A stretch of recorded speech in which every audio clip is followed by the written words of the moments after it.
मित्रांनो, मी आपल्या सर्वांचा लाडका दिनेश भाऊ इलतेपड सोशल वर्कर या यूट्यूब चॅनलमध्ये मी आपल्या सर्वांचं स्वागत करतो। नवीन एक व्हिडिओच्या माध्यमातून मी तुमच्या पुढे आलो आहे। तर ह्या प्रभाग क्रमांक 11 मध्ये मी आज एका ठिकाणी भेट देण्यासाठी आलो होतो आणि त्याच प्रसंगी आपल्याला इथे एक असा प्रसंग दिसलेला आहे की हा मेन रोड आणि ह्या परिसरातील लोक कशा पद्धतीच्या अडचणींना फेस करत आहेत ते आपल्याला पाहायचं आहे। आपण पाहू शकतो हा मेन रोड आणि मेन रोडच्या माध्यमातून ह्या परिसरात जाण्यासाठी जो रस्ता आहे तो किती खाली आहे आणि ह्या ठिकाणी जे नाली आहेत तुम्ही या पुढं आपण पाहू शकता।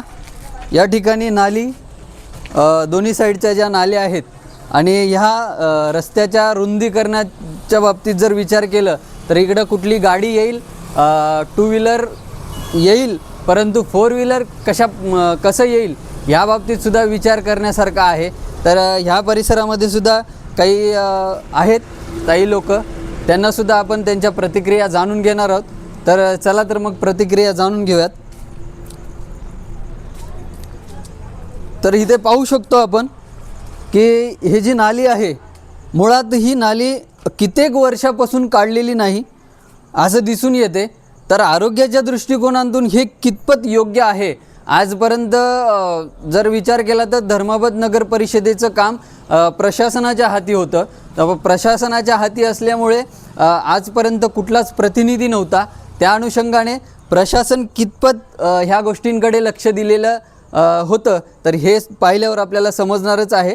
तर इकडे ताई आहेत, ताई लोकांच्या प्रतिक्रिया घेऊन त्यांना काय वाटते, त्यांच्या अपेक्षा काय आहेत, येत्या उमेदवाराकडून त्यांच्या अपेक्षा काय आहेत। तर नमस्कार काकू। तर आज तुमची ही जी परिस्थिती आहे तर येत्या जो निवडून येणारा तुमच्या प्रभागामधला जो उमेदवार आहे त्यांच्याकडून काय अपेक्षा आहे तुम्हाला? आम्हाला काय नाही, रोड चांगलं करून द्यावा, नाल्या व्यवस्थित नाही। 10 फुटाचा रोड आहे, 10 फुटाच्या रोडामध्ये 5 फुटाचाच रोड आहे। आज 30 वर्ष झालं आम्ही जागा घेऊन, 30 वर्षापासून आमची हीच प्रगती होतच नाही। बाकी सगळे आता आनंदनगरमध्ये परवा झालेले आहेत, नवीन झाले, तर तिकडं चांगलं आहे। आणि आम्ही 30 वर्षापासून जे जागा घेतली तेव्हापासून आमचं एवढीच रोड आहे। एक ऑटो येत नाही, पुन्हा काही मोटरसायकल परतवता येत नाही। याच्यामध्ये एवढी परेशानी आहे आम्हाला की साप निघते, पुन्हा पाणी वर येते, नाल्या बरोबर नाही तिथं, आणि रात्रीच्या वेळेला लाईट व्यवस्थित नाही आम्हाला, आणि खांब्याची पण व्यवस्था नाही।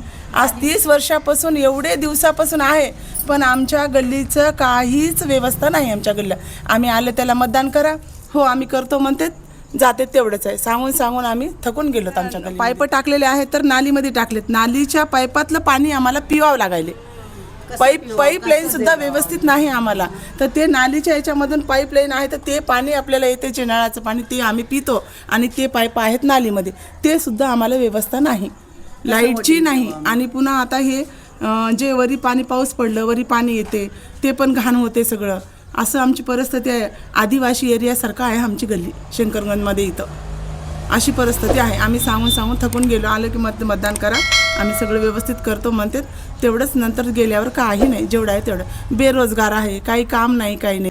पाहू शकतो की काकूंच्या ज्या प्रतिक्रिया होत्या त्यांनी जे सांगितलेले आहेत की ह्या नाली जी झालेली आहे, हे जे रस्ता आहे, रस्ता 10 फुटाचा आहे, फक्त 5 फुटाचा रस्ता झालेला आहे आणि त्याच्या बाजूला नाली झालेली आहे। आणि त्या नालीमध्ये सुद्धा पाहू शकतो आपण इकडे पिण्याच्या पाण्याचे लाईन सोडलेले आहेत, त्या पिण्याच्या पाण्याचे लाईनसुद्धा त्या नालीमध्ये सोडलेले आहेत। नालीतल्या ज्या नालीच्या मार्गातून जे पाईप येतात तेच पाणी आम्हाला प्यावं लागत आहे।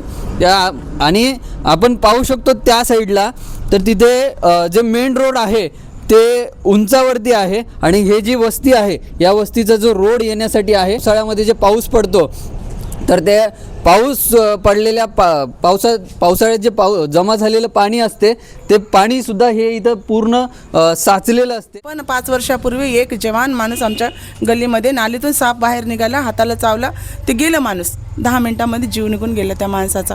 असं पण आमची परिस्थिती आहे। रात्रीच्या वेळेस आम्हाला खाली चालायला पण भीती वाटते, लाईटची पण व्यवस्था नाही आमच्या गल्लीमध्ये, एवढी आम्हाला भीती वाटते। काय सांगावं आता, असं सांगून थकून चाललोत बघा आम्ही। तर आता नवीन झालंय, आता आनंदनगर काल परवाचं झालेलं आहे, इकडे सारा कॉलनी झाले, रुक्मिणीनगर सगळे झाले, आणि मी 30 वर्षापासून जे आहे हे तसंच आहे। जेवढ्याला तेवढंच आहे आता हे आमचं आहे ते. म्हणते आलेले माणूस आलेले माणूस आम्ही करून देतो म्हणतात, पण 10 फुटाचं आहे ना, तुम्ही 10 फुटाचं करून द्या ना आम्हाला. आम्ही काय मागालो तुम्हाला? काही नाही, आम्हाला तेवढं तर रोडचं काम करून द्या, नालीचं काम करून द्या, लाईटचं काम करून द्या, नळाची व्यवस्था करून द्या आम्हाला. एवढे जे घर आहेत ते तेवढंच मागाल ना आम्ही तुम्हाला, काय दुसरं काही नाही ना.